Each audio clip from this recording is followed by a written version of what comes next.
کیا تم یہ خیال کرتے ہو کہ یوں ہی بہشت میں داخل ہو جاؤ گے، اور ابھی تم کو پہلے لوگوں کی سی مشکلیں تو پیش آئی ہی نہیں؟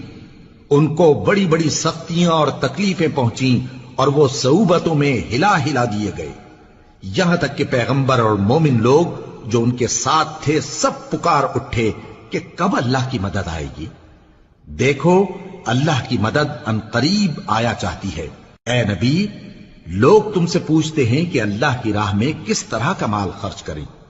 کہہ دو کہ جو چاہو خرچ کرو، لیکن جو مال خرچ کرنا چاہو وہ درجہ بدرجہ اہل استحقاق یعنی ماں باپ کو اور قریب کے رشتہ داروں کو اور یتیموں کو اور محتاجوں کو اور مسافروں کو سب کو دو، اور جو بھلائی تم کرو گے اللہ اس کو جانتا ہے۔